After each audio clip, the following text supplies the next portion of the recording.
Hi, my name is Gibson, and I'm the creator of the Personal Development School. This is your daily breakthrough video. And in this video, I want to talk to you a little bit about how I learned to stop people pleasing and set healthy and effective boundaries. Hey, I just wanted to jump in here really quick and let you know exciting news, which is that we are launching round 2 of integrated attachment theory coaching training. This is training with me about everything related to attachment styles, reconditioning the subconscious mind, and also includes a full session all about how to build your business, how to produce funnels, how to really up level so that you can work from home, work with clients, have the freedom and flexibility you want to be of service, to contribute after a whole bunch of training, really learning about these tools and tips from the inside out. I'm really excited to be sharing this. We won't be doing this again till literally probably October of next year, 2023. So join now while you can. We're doing this because of popular demand from our last one. Our seats filled up so quickly, and I would love to be able to share this with you. So if you want to learn more and get on the list below, you can click the link in the description box, and we begin this October 5th. So this is part of a bit of a series I'm doing that's 7 days of personal shares and really just talking about different lessons I learned around my own healing journey and personal process of growth and learning and evolving. And, the main intention for me behind this is just realizing how powerful it is for me to hear other people's stories and how much I enjoy that, and sort of taking away those key lessons and just getting a lot of questions to PDS about personal things, and just thinking like, I'll just put these two things together and share a personal, set of stories with you. And if you have any other questions, you can always let me know in the comments below. And I'm probably going to do like a follow-up based on like, if I get feedback that you guys want to hear more of things like this, about 7 days of relationship stories and healing there. Because this is sort of starting off with like just personal healing and personal growth. So one of the first things, and of course, like our personal healing and growth can come in relationships too, but you know what I mean. So one of the first things is, I guess, to note going into this video is just that I was a fearful avoidant with an anxious, preoccupied side. I was like FA leaning AP. I really struggled with boundaries, and I definitely like did a lot of people pleasing in my life. I definitely, typical FA style, would people please and overgive, really because of a deeper sense of unworthiness and kind of feeling like in my life I had to earn my worth with everybody, and like to keep people around or to keep friendships coming back or things like that, that I had to be like the best friend ever or like the best partner ever. I had to like be almost like this belief that I had to stand out in some way in everything that I did just to be worthy of connection at all. So if I was dating somebody, it had to be the best date ever every time, or a friendship had to be like, I had to have the best time ever with a friend every single time, or else they weren't going to want to stick around. And this like deep, like overcompensation sort of behaviors. Now, these are all, of course, subconscious for me at the time. Like I didn't realize this originally. I guess, felt this overwhelming sense of like pressure in a lot of my relationships, not really realizing that this pressure was coming from like these subconscious beliefs I carried about myself. And so I, would overgive and under receive. I was really afraid of like receiving too much. Like if somebody wanted to support me too much back, I'd feel like I was always kind of weighing things in the background, thinking like I have to be somebody who gives more than that person, or they're not going to want me, kind of thing. They're not going to want to like stick around, or like I'm going to be a burden to them or annoying to them, or, these sort of like background fears that I had a lot in my like teenage years.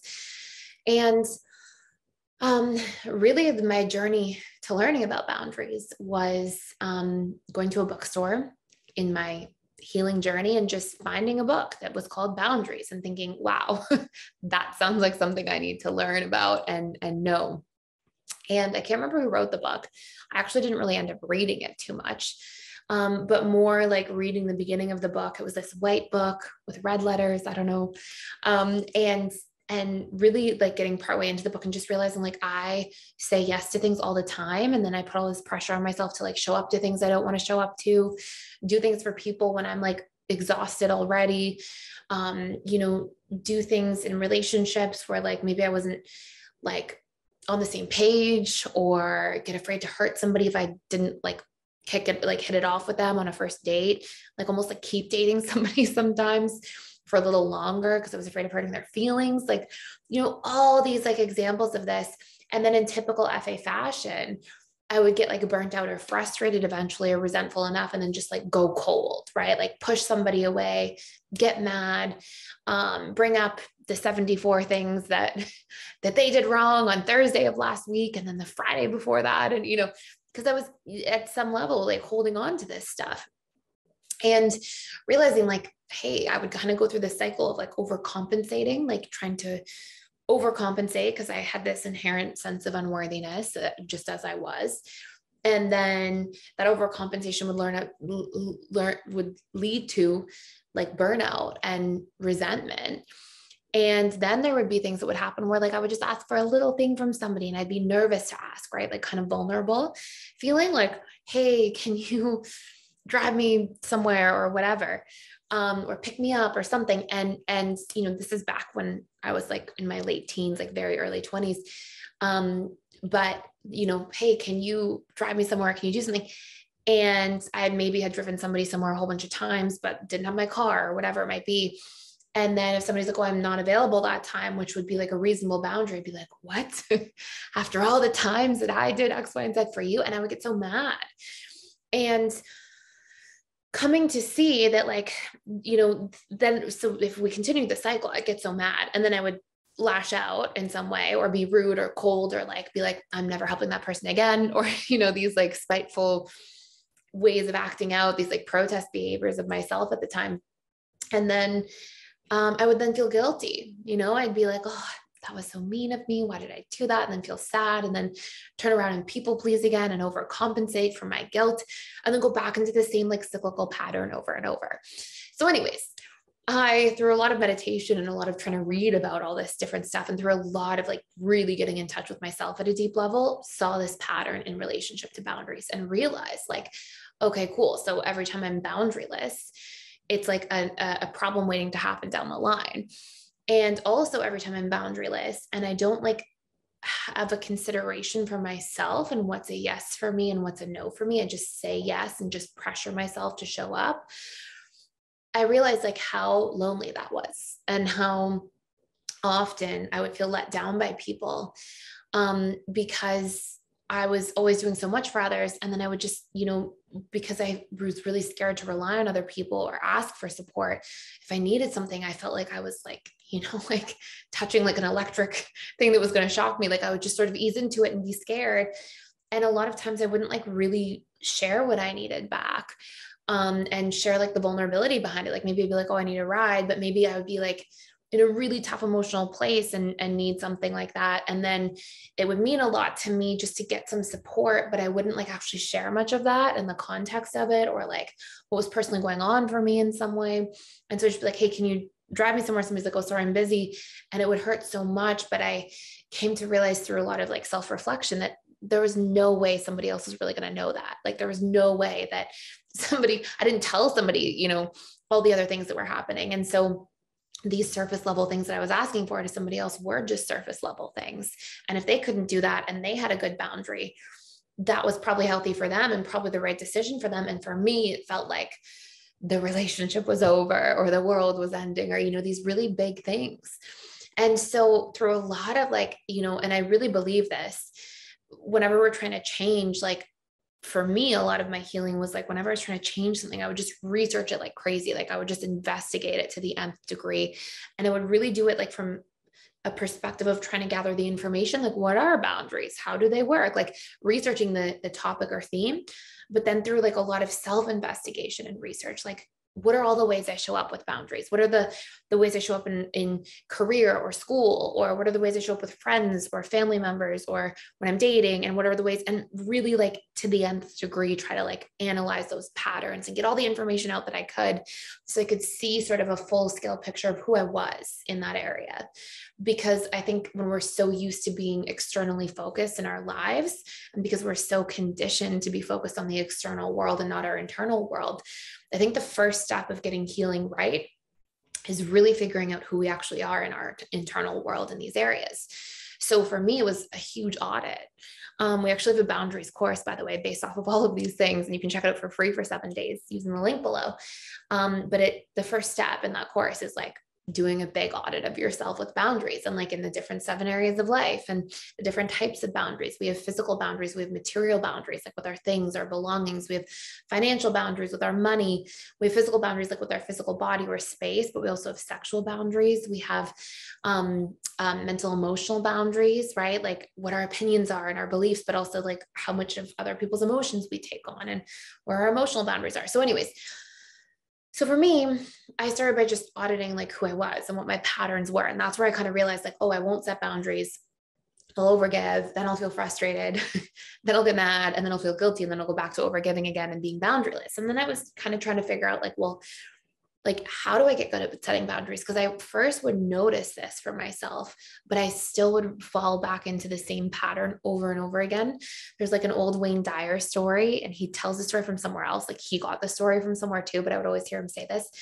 And he would talk about how like there's this fable or tale of like somebody walking down the street and seeing a hole, and they fall in the hole and they get back up and they like walk, finally climb out of the hole, and they go walk back to the same street the next day and see the hole again and try to walk around it, but still fall in the hole. And then the third day, and it just goes on. And eventually they walk around the hole, but it takes so long. I felt like my experience with boundaries. I felt like there was a lot of things in my own healing journey that I got and I changed, and I was able to change like quite quickly. Boundaries was like such a big struggle for me. And it took me so long to figure out like, what is that? Like, why is it so hard and so difficult? And I came to know two things. I came to realize that I actually had more fear setting boundaries. So like my subconscious mind saw more costs than benefits to setting boundaries.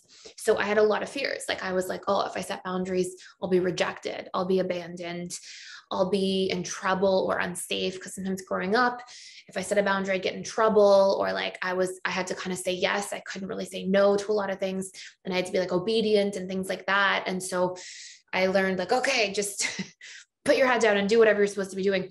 And then eventually that would be, I'd get resentment from that and all these things. So I learned, okay, well, I have to remove my fears of setting boundaries, because if I don't do that, then my subconscious mind is going to be like, my conscious mind's basically going to be like, okay, setting boundaries is good. But then my subconscious is going to be like, no, you're going to be unsafe. You're going to be punished. You're going to be in trouble. You're going to be bad. You're going to be abandoned and rejected, so if I have all those stories there for me, then I'm not going to be interested in creating change. And so I tried to look at like the opposite side of it. So that was the first thing. I'll tell you more about that in a second.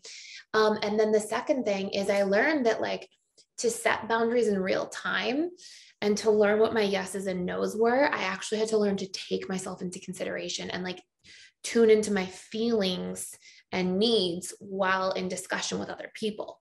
And that was a really hard one for me, because I would kind of like, even though I was getting really good at the time at taking myself into consideration, like I was doing a lot of journaling and healing and carving out time for myself and doing a lot of growth work on weeknights and things like that.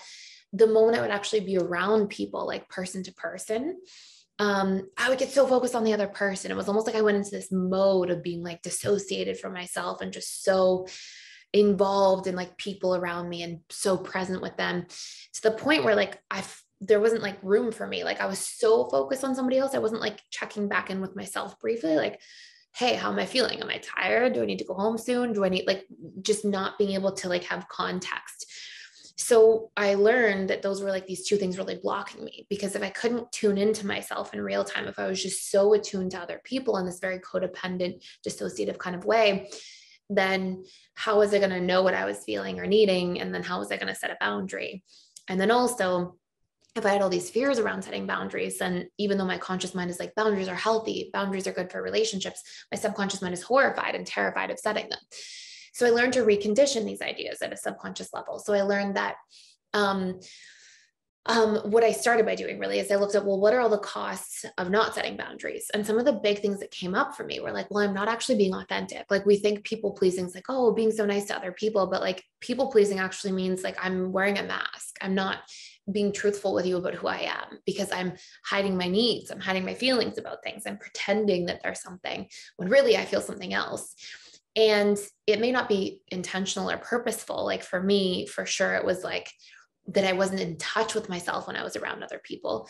But ultimately, if I didn't like then turn around, like maybe I realized I didn't set a boundary, I should call somebody 5 minutes after and say, hey, I know I agreed to do X, Y, and Z this weekend, but actually, after further consideration, I realized that's a no for me, right? So we can still go back and have the dialogue. So anyways, so I started by like reconditioning a lot of those stories for myself, looking at all the costs of not setting boundaries and then the benefits of setting them, and like how I would be authentic and I would actually feel connected in my relationships and not so alone, not so taken advantage of. I mean, for anybody who's got a story, this is a big one for me. This is like, I feel so triggered by this.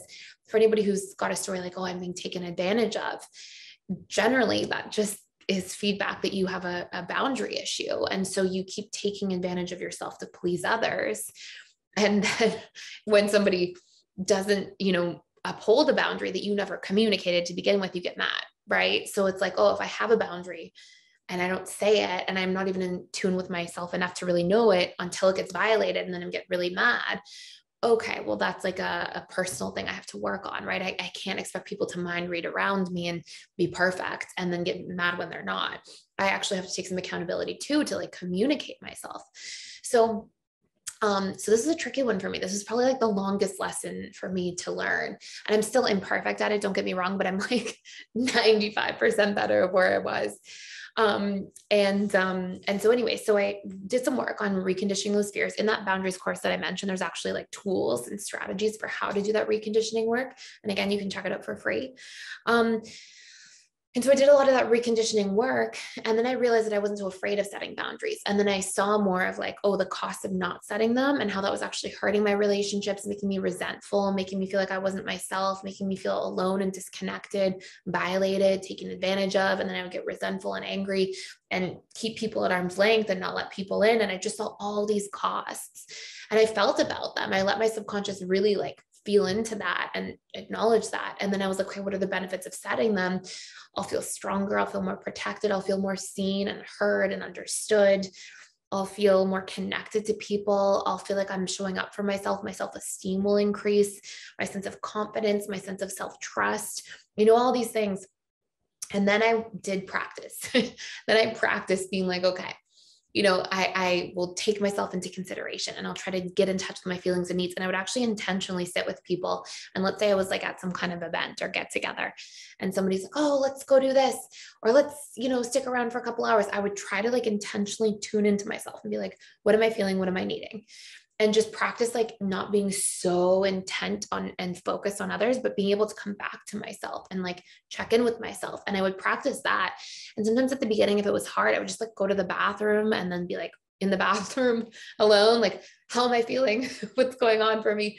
Just to create that space from people so that I could come back to myself or like go for a walk or like go into the room or like whatever I could find to create that space at first.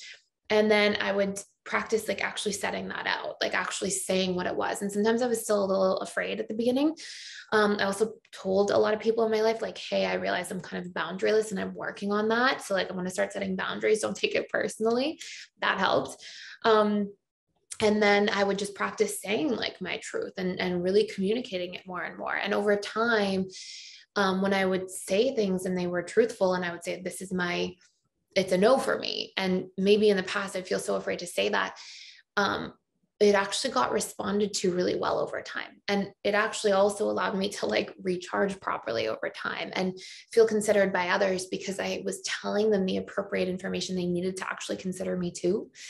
And so if I was like never telling somebody I was tired and then just thinking I had to show up to everything and, never sharing that vulnerably, then like nobody knows that, oh, you're tired or nobody can look out for me back or, so just being able to like share things honestly helped me to also feel more seen and connected to by others. And it was like a gradual process. It was like exposure work. Like I would practice and then I would be like, that was good. That went well. And I'd encourage myself. And then in my internal dialogue, and then I would try again. And then I would encourage myself and I would see these like, shifts and stuff happening until then I felt like I'm in a position where I know my yeses and nos more A, because I'm not so afraid to just state them. So it kind of carves out space for that. And B, because of a lot of practice of like tuning into myself when I'm around others and making that habitual and normal. And through doing that, being able to know what I actually feel in real time when somebody's asking me to commit to something or do something, or practice something or whatever it might be. And so I'm able to be like, oh, okay, this is a yes for me, or this is a no for me. Or as you get more like, as I got more proficient at this, also being able to realize like, hey, maybe I want to say yes to somebody, but maybe that's not really the right decision for me right now. So maybe I can do something that's a small yes to them, but still a yes to me. So like, let's say somebody's like, oh, can you help me move on Sunday? And let's say I'm like really busy on Sunday, but I care about this person. I want to help them, but like, it's just not good timing. Then I might say like, hey, I'm really busy right now. I'm not really going to be able to be there Sunday, but maybe I would like, send them some to-go food over so that when they're moving, they have a snack. And it's my way of like showing that love or care. But in a way that considers myself and where I'm at as well. And it doesn't mean don't make compromises or things like that, but it means like make compromises that feel truthful for you, aligned with you, and feel like they're a yes for you and you're excited to do that. And that makes relationships so much easier and more stable and more normal and more healthy. And so while boundaries can be hard, they're such an important part of breaking codependency, of having truthful relationships. I keep saying truthful. It's not like you're like trying to lie when you're not setting boundaries, but you're just not aligned with your truth, right? It's like you just don't realize that you're out of alignment until you kind of do that and practice doing the work around it. So anyways, if you want to do some boundaries work, you can check out the boundaries course for free for 7 days using the link in the description box below. And that was your personal share for today. Thank you for watching and for being here. Please subscribe to this channel if you haven't already and you hang around here sometimes. I'd really appreciate it. And I will see you in the next video.